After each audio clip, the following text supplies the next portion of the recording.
പ്രിയപ്പെട്ടവരെ, നമസ്കാരം. സാധാരണഗതിയിൽ നമ്മളോട് ആരെങ്കിലും പറയുകയാണ്, നിനക്ക് വട്ടാണ് എന്ന് പറഞ്ഞാൽ നമ്മൾ എങ്ങനെയാണ് പ്രതികരിക്കുക? മിക്കവാറും എല്ലാവരും തന്നെ പറയും, എനിക്കല്ല വട്ട്, തനിക്കാണ് വട്ട് എന്ന് തിരിച്ചു പറയാറുണ്ട്. എന്നാൽ നമ്മൾ മനഃശാസ്ത്രം പഠിക്കുമ്പോൾ മനസ്സിലാകുന്ന വസ്തുത, നമുക്കെല്ലാവർക്കും തന്നെ ചെറിയ രീതിയിൽ, ഒരു ചെറിയ അളവിലെങ്കിലും വട്ടുണ്ട് എന്നുള്ളതാണ്. എന്ന് വെച്ചാൽ ഭ്രാന്തന്മാരാണ് എന്ന് തെറ്റിദ്ധരിക്കേണ്ട കേട്ടോ. ചെറിയൊരു വട്ട് മിക്കവാറും എല്ലാവർക്കും തന്നെയുണ്ട്. അറ്റ്ലീസ്റ്റ് ദിവസങ്ങളിൽ, ഒരു ദിവസത്തിൻ്റെ ചില നേരത്ത്, ചില സമയങ്ങളിലെങ്കിലും. ഇതിനെ മനഃശാസ്ത്രത്തിൽ ന്യൂറോസിസ് എന്നാണ് പറയുക, അഥവാ ന്യൂറോട്ടിക് ഡിസോർഡേഴ്സ്. അത് കുറച്ചും കൂടെ സീരിയസ് ആകുമ്പോൾ ഈ ന്യൂറോട്ടിക് ഡിസോർഡേഴ്സ് തന്നെ സൈക്കോട്ടിക് ഡിസോർഡേഴ്സ് അഥവാ ഭ്രാന്ത് എന്ന അവസ്ഥയിലേക്ക് മാറുന്നു. മൈനർ മെൻ്റൽ ഇൽനെസ് അഥവാ മൈൽഡ് മെൻ്റൽ ഡിസോർഡർ എന്നാണ് ഈ ന്യൂറോട്ടിക് ഡിസോർഡേഴ്സിനെ പറയുന്നത്. ഇവ ഏതെല്ലാമാണെന്ന് ഞാൻ ചെറുതായിട്ടൊന്ന് വിവരിക്കാം. അപ്പോൾ നമുക്ക് തന്നെ അറിയാൻ സാധിക്കും നമുക്ക് ഏതെല്ലാം അളവിലാണ് ഈ വട്ടുള്ളത്, അഥവാ നമുക്ക് തീരെ വട്ടില്ല എന്ന് പറഞ്ഞാൽ അതിൽ വസ്തുതയുണ്ടോ എന്ന് നമുക്ക് തനിയെ ഒന്ന് അപഗ്രഥിക്കാം. ഇതിൽ ഒന്നാമതായിട്ട് പറയുന്നത് ജനറൽ ആങ്സൈറ്റി അഥവാ ആങ്സൈറ്റി ന്യൂറോസിസ് എന്നാണ്.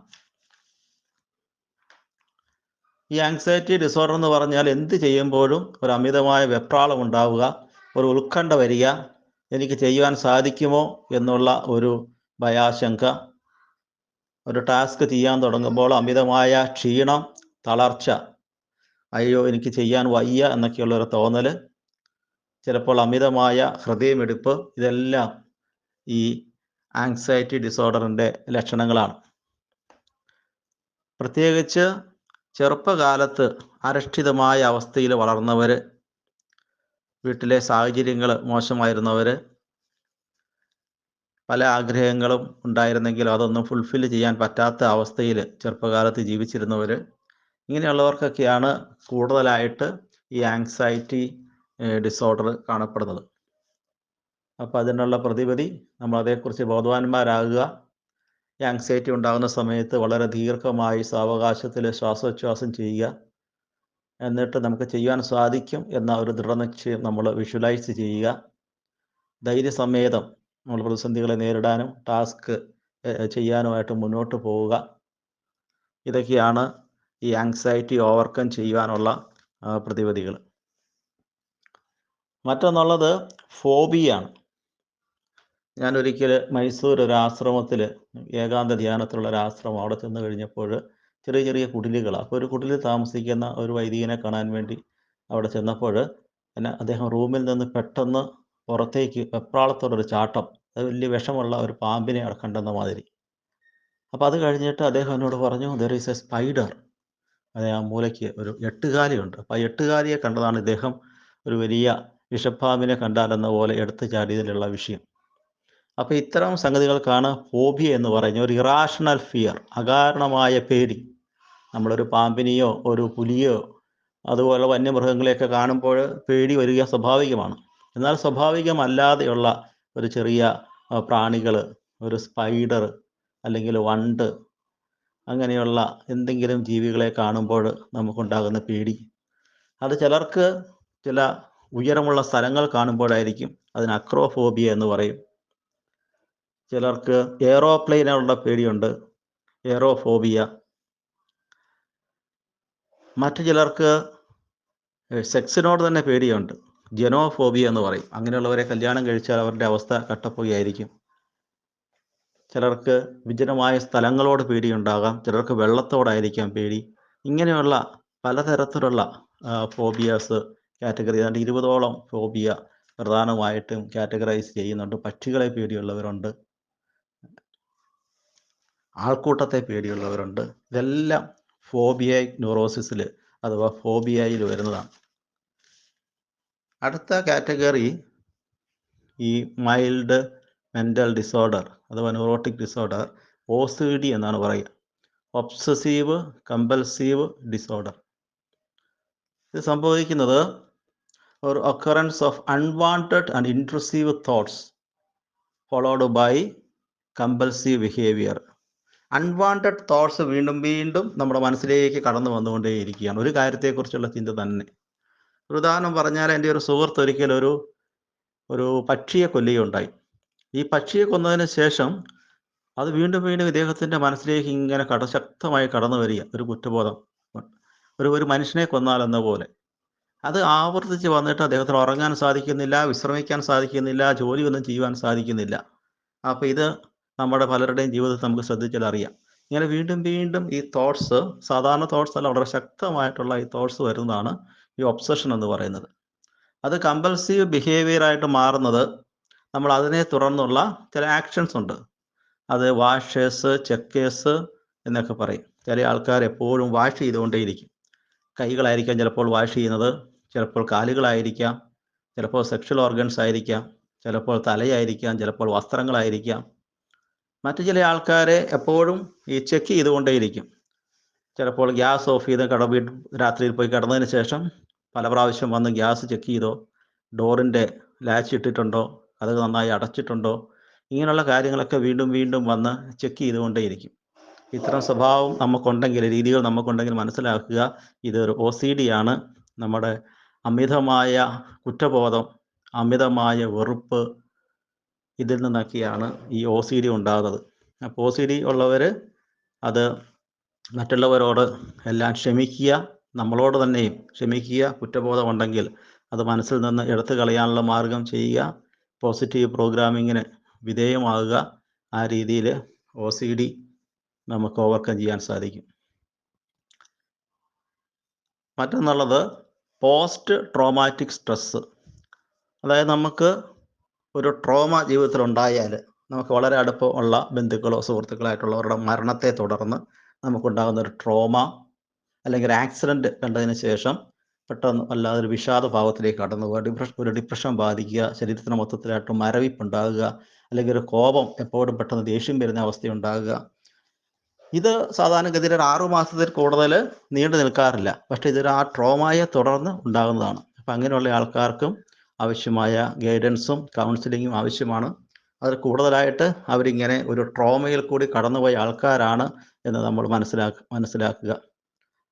ഇനി 5ാമത്തെ കാറ്റഗറി പാനിക് ഡിസോർഡർ എന്ന് പറയുക. ഒരു പാനിക് വന്നിട്ട് നമുക്ക് ശ്വാസം കിട്ടാതെ വരിക, പെട്ടെന്ന് എന്തെങ്കിലും സംഭവിച്ചു, നമ്മൾ എന്തെങ്കിലും കണ്ടു, അല്ലെങ്കിൽ നമുക്ക് എന്തെങ്കിലും സംഭവിച്ചു, അതിനെ തുടർന്ന് നമുക്ക് ശ്വാസം കിട്ടാതെ വരുന്ന ഒരവസ്ഥ. ആ ഒരു സ്ട്രെസ് സിറ്റുവേഷനുമായിട്ട് നമുക്ക് കോപ്പപ്പ് ചെയ്യാൻ സാധിക്കുന്നില്ല. അത് കുറച്ച് കഴിയുമ്പോൾ മാറാം. അതിനുശേഷം വീണ്ടും സിമിലറായ മറ്റൊരു സ്ട്രെസ് സിറ്റുവേഷൻ വരുമ്പോൾ വീണ്ടും ആ വ്യക്തിക്ക് ഇങ്ങനെ ശ്വാസം കിട്ടാത്ത ഒരവസ്ഥയിലേക്ക് വരും, ഒരു ഷോർട്ട് ബ്രെത്തിൻ്റെ അവസ്ഥയിലേക്ക് വരും. ഇതാണ് പാനിക് ഡിസോർഡർ. അടുത്തത് മൈൽഡ് ഡിപ്രഷനാണ്. ഡിപ്രഷൻ 2 തരത്തിലുണ്ട്. മൈൽഡ് ഡിപ്രഷനുണ്ട്, മേജറായിട്ടുള്ള ഡിപ്രഷനുണ്ട്. അങ്ങനെ ഡിപ്രഷനിൽ കണ്ടിന്യൂ ചെയ്ത് സീരിയസ് സ്റ്റേറ്റ് ആണെങ്കിൽ അതൊരു സൈക്കോട്ടിക് ഡിസോർഡറാണ്, അത് മരുന്ന് കഴിക്കേണ്ട രോഗമാണ്.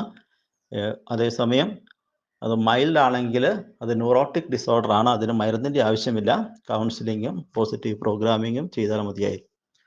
അപ്പോൾ ഡിപ്രഷൻ നമുക്കറിയാം, ഒരു വിഷാദാത്മക അവസ്ഥയിലേക്ക് മാറുക, ഒന്നും ചെയ്യാനുള്ള ഒരു ഉത്സാഹമില്ലാതെ വരിക, ആകെപ്പാടെ ഒരു ക്ഷീണവുമൊക്കെ സംഭവിക്കുക, ദുഃഖഭാവത്തിലായിരിക്കുക.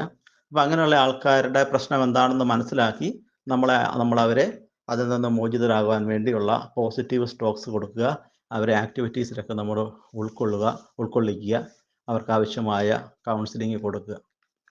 മറ്റൊന്നുള്ളത് സുമാറ്റോ അഥവാ സൈക്കോസൊമാറ്റിക് ഡിസോർഡറാണ്. സൈക്കോസൊമാറ്റിക് എന്ന് പറഞ്ഞാൽ ഇത് മിക്കവാറും നമുക്കുണ്ടാകുന്ന രോഗങ്ങളുടെ എല്ലാം മൂലഹേതു നമ്മുടെ മനസ്സിലുണ്ടാകുന്ന സ്ട്രെസ് ഫാക്ടറാണ്. അത് ചിലപ്പോൾ നമ്മുടെ ബോധ മനസ്സിലാകാം, മറ്റു ചിലപ്പോൾ നമ്മുടെ ഡീപ്പറായിട്ടുള്ള ഉപബോധ മനസ്സിലുണ്ടാകാം. അപ്പോൾ ബോധ മനസ്സിലോ ഉപബോധ മനസ്സിലോ ഉണ്ടാകുന്ന ഈ സമ്മർദ്ദങ്ങൾ നമുക്ക് താങ്ങാൻ വയ്യാതെ വരുമ്പോൾ, നമുക്ക് കോപ്പപ്പ് ചെയ്യാൻ പറ്റാതെ വരുമ്പോൾ അത് നമ്മുടെ ശരീരത്തിലേക്ക് രോഗങ്ങളായിട്ട് വരും. നമ്മളൊന്ന് മരുന്ന് മേടിച്ച് കഴിക്കുന്ന മിക്കവാറും 90% രോഗങ്ങൾ അങ്ങനെയാണ്. മറ്റു പല രോഗങ്ങളും ട്രിഗർ ചെയ്യുന്നതും ഈ സൈക്കോളജിക്കലായിട്ടുള്ളൊരു ഫാക്ടർ കൊണ്ടാണ്. നമ്മൾ കോമൺ ആയിട്ട് പറയുന്ന life style diseases, diabetes, hyper tension, ulcer, asthma, sinusitis, even ത്വക്ക് രോഗങ്ങൾ, ക്യാൻസർ, ഇതെല്ലാം തന്നെ സൈക്കോസൊമാറ്റിക്കാണ്. അപ്പോൾ നന്നായിട്ട് റിലാക്സ് ചെയ്യുക. പ്രകൃതി തന്നെ നമ്മുടെ ശരീരത്തെ സൗഖ്യപ്പെടുത്താൻ ആവശ്യമായ ഒരു സഹായവും ഒക്കെ നമുക്ക് ചെയ്തു തരുന്നുണ്ട്. അത് മാക്സിമം പ്രയോജനപ്പെടുത്തിക്കൊണ്ട് നമ്മൾ നമ്മളെ തന്നെ സൗഖ്യപ്പെടുത്തുക. നമ്മുടെ മനസ്സിൽ കിടക്കുന്ന ആ സ്ട്രെസ്സ് എടുത്തു കളയുവാൻ പ്രോപ്പറായിട്ട് കൗൺസിലിംഗ് ചെയ്യുക. ശരീരവും മനസ്സും നമ്മുടെ ന്യൂറോളജിക്കൽ സിസ്റ്റം, സൂക്ഷ്മനാഡികളൊക്കെ പൂർണ്ണമായിട്ടും നമ്മൾ വിശ്രമിപ്പിക്കുവാൻ, സ്വാന്തനത്തിന് വിധേയമാക്കുക. അപ്പോൾ നമുക്ക് ഈ രോഗാവസ്ഥയിൽ നിന്ന് മുക്തമാകാൻ, പൂർണ്ണമായിട്ടും മുക്തമാകാൻ സാധിക്കുന്നില്ല എങ്കിൽ നമുക്ക് ഗണ്യമായ രീതിയിൽ നമുക്ക് കുറവ് ഉണ്ടാകും. നമുക്ക് രോഗത്തിൽ നിന്ന് വലിയ രീതിയിൽ സൗഖ്യം പ്രാപിച്ച് വരുവാൻ സാധിക്കും. 8ാമത്തെ പോയിന്റ് ഹൈപ്പോകോൺട്രിയാസിസ് ആണ്. ഹൈപ്പോകോൺട്രിയാസിസ് എന്ന് പറഞ്ഞാൽ ഒരു വ്യക്തിക്ക് ഗുരുതരമായ രോഗമുണ്ട് എന്നുള്ള ഒരു ചിന്ത. രോഗമൊന്നുമില്ല ആക്ച്വലി, പക്ഷെ രോഗമുണ്ടെന്നുള്ളൊരു ചിന്ത. അഥവാ ചിലർക്ക് എനിക്ക് രോഗം പിടിപെടുമോ എന്നുള്ള ഭയം. ഇതെനിക്ക് ഉടനെ ക്യാൻസർ വരാൻ പോകുന്നു, അല്ലെങ്കിൽ എനിക്ക് ഉടനെ ഹാർട്ട് അറ്റാക്ക് വരാൻ പോകുന്നു എന്ന രീതിയിലുള്ള ഒരു ഭയം. അതിന് മറ്റൊരു സംബന്ധിച്ചിടത്തോളം എനിക്ക് രോഗമുണ്ട്, എൻ്റെ ഹാർട്ട് എന്തോ കംപ്ലൈൻ്റ് ഉണ്ട്, അല്ലാതെ ഹൃദയം ഇടിപ്പുണ്ട്, എനിക്ക് ECG എടുത്ത് നോക്കണം എന്നുള്ള ഭയം. സത്യത്തിൽ ഇയാൾക്ക് യാതൊരു പ്രശ്നം ഉണ്ടാകത്തില്ല. അല്ലെങ്കിൽ ചെറിയൊരു ഗ്യാസ് സംബന്ധിച്ച് ഒരു ചെറിയ നെഞ്ചരിച്ചിൽ വരുമ്പോഴത്തേനും അത് ഹാർട്ട് സംബന്ധിച്ച് ഒരു വലിയ പ്രശ്നമാണെന്ന് തെറ്റിദ്ധരിക്കുക. അങ്ങനെ ഒരു ഗുരുതരമായ രോഗമുണ്ടെന്ന ഭയത്തോടു കൂടി ജീവിക്കുന്ന അവസ്ഥയാണ് ഹൈപ്പോകോൺട്രിയാസിസ്. മറ്റൊന്നുള്ളത് അക്യൂട്ട് സ്ട്രെസ് ഡിസോർഡർ എന്ന് പറയും. അക്യൂട്ട് സ്ട്രെസ് ഡിസോർഡർ എന്ന് പറഞ്ഞാൽ കുറച്ചു കാലം നീണ്ടു നിൽക്കുന്ന ഒരു സ്ട്രെസ്സാണ്. ഇത് ഒരു പ്രത്യേക സംഭവത്തെ തുടർന്ന് നമുക്ക് ചിലപ്പോൾ ഒരു ജോലി നഷ്ടപ്പെട്ടു, അപ്രതീക്ഷിതമായ ജോലി നഷ്ടപ്പെട്ടു, അല്ലെങ്കിൽ നമുക്കൊരു സർജറി ജീവിതത്തിലുണ്ടായി, അങ്ങനെ എന്തെങ്കിലും ഒരു ഫാക്ടർ വന്നു കഴിയുമ്പോൾ നമുക്ക് അതുമായിട്ട് കോപ്പപ്പ് ചെയ്യാൻ പറ്റാത്ത നമ്മൾ കുറച്ച് കാലത്തേക്ക് ഈ സ്ട്രെസ്സ് നീണ്ടു നിൽക്കുകയാണ്. ഒരു സ്പെസിഫിക് പ്രോബ്ലം ഉണ്ട്, ആ ജീവിതത്തിലെ സ്പെസിഫിക് പ്രോബ്ലത്തെ തുറന്നുണ്ടാകുന്ന കുറച്ചു കാലം നീണ്ടു നിൽക്കുന്ന ആ ഒരു സ്ട്രെസ്ഫുൾ സിറ്റുവേഷനാണ് സ്ട്രെസ്, അക്യൂട്ട് സ്ട്രെസ് ഡിസോർഡർ. ഈ അവസ്ഥയിൽ നമുക്ക് നോർമലായിട്ടുള്ള ജീവിതം കൊണ്ടുപോകാൻ കുറച്ച് ബുദ്ധിമുട്ടായിരിക്കും. അവർക്ക് ആവശ്യമായ കൗൺസിലിങ് കൊടുത്ത് അവരെ ഇതിൽ നിന്ന് മോചിപ്പിക്കുവാൻ സാധിക്കും. ഇതിൻ്റെ 10ാമത്തത് ലാസ്റ്റായിട്ട് വരുന്നത് അഡ്ജസ്റ്റ്മെൻറ്റ് ഡിസോർഡറാണ്. അഡ്ജസ്റ്റ്മെൻറ്റ് ഡിസോർഡർ എന്ന് പറഞ്ഞാൽ വളരെ സിമ്പിളാണ്. നമ്മൾ വീട്ടിൽ നിന്ന് നമ്മൾ ജീവിച്ചുകൊണ്ടിരുന്ന സാഹചര്യം മാറി നമ്മൾ മറ്റൊരു സാഹചര്യത്തിൽ ജീവിക്കുമ്പോൾ, ചിലപ്പോൾ ഹോസ്റ്റലായിരിക്കാം, അല്ലെ കല്യാണം കഴിഞ്ഞ് നമ്മൾ വരൻ്റെ വീട്ടിലേക്ക് പോയി അവിടെ മാറി താമസിക്കുന്നു, അല്ലെ നമ്മൾ താമസിച്ചുകൊണ്ടിരുന്ന സിറ്റുവേഷൻ നിന്ന് മാറി വേറൊരു സ്ഥലത്തേക്ക്, വാടക വീട്ടിലേക്ക് താമസം മാറി, അങ്ങനെ പുതിയൊരു സ്ഥലത്ത് നമുക്ക് അഡ്ജസ്റ്റ് ചെയ്യാൻ സാധിക്കാതെ വരുന്നു. അപ്പോൾ അതുകൊണ്ട് തന്നെ നമുക്ക് പലതരത്തിലുള്ള ഡിസോർഡേഴ്സ് നമുക്ക് ശാരീരികമായിട്ടുണ്ടാകാം, മനസ്സിലുണ്ടാകാം. ഇതാണ് അഡ്ജസ്റ്റ്മെൻറ്റ് ഡിസോർഡർ. ഇങ്ങനെ 10 രീതിയിൽ ഈ ന്യൂറോട്ടിക് ഡിസോർഡേഴ്സ് ക്ലാസിഫൈ ചെയ്തിരിക്കുകയാണ്. ഈ ന്യൂറോട്ടിക് ഡിസോർഡേഴ്സ് നമുക്കുണ്ടെങ്കിൽ അത് ഐഡൻറ്റിഫൈ ചെയ്യുകയും അതിന് കറക്റ്റായിട്ടുള്ള കൗൺസിലിങ്, പോസിറ്റീവ് പ്രോഗ്രാമിങ് ചെയ്തുകൊണ്ട് നമ്മുടെ മനസ്സിൽ നിന്ന് അത് മാറ്റി വിശ്രാന്തി അവസ്ഥയിലേക്ക് എത്തിയില്ല എങ്കിൽ അടുത്ത സ്റ്റേജ് അത് സൈക്കോട്ടിക് സ്റ്റേജാണ്. അത് സൈക്കോട്ടിക് സ്റ്റേജിലേക്ക് മാറാനുള്ള എല്ലാ സാധ്യതയുമുണ്ട്. ന്യൂറോട്ടിക് സ്റ്റേജ് അതിനാൽ തന്നെ അത് പ്രശ്നമില്ല, നമുക്ക് മാനേജ് ചെയ്ത് കൊണ്ടുപോകാവുന്നതേ ഉള്ളൂ. അപ്പോൾ ന്യൂറോട്ടിക് സ്റ്റേജിലുള്ള ഒരു വ്യക്തിക്ക് വട്ടമുണ്ടെന്നുള്ള വിഷയം, ചെറുതായിട്ട് പിരി ലൂസായിട്ടുണ്ടെന്നുള്ള വിഷയം അയാൾക്ക് മാത്രമേ അറിയത്തുള്ളൂ, സമൂഹത്തിന് അത് അറിയില്ല. എന്നാൽ അത് കുറച്ചും കൂടെ ഡീപ്പായിട്ട് മാറിക്കഴിഞ്ഞാൽ ഈ ആങ്സൈറ്റി ന്യൂറോസിസ് കണ്ടിന്യൂസ് ആയിട്ട് മുന്നോട്ട് പോയി ആങ്സൈറ്റിക്ക് വിധേയമായാൽ അഥവാ ഡിപ്രഷൻ അത് കൂടുതലായിട്ട് മാറിയാൽ, ഫോബിയ ഒരു പരിധി വിട്ട് മാറിപ്പോയാൽ ഒരു പക്ഷേ അത് കൂടുതൽ മാനസികമായ പ്രശ്നങ്ങൾ സൃഷ്ടിക്കുകയും പിന്നീട് മെഡിസിനിൽ ഡിപ്പെൻഡ് ആകേണ്ട ഒരു സാധ്യത ഉണ്ടാവുകയും ചെയ്യും.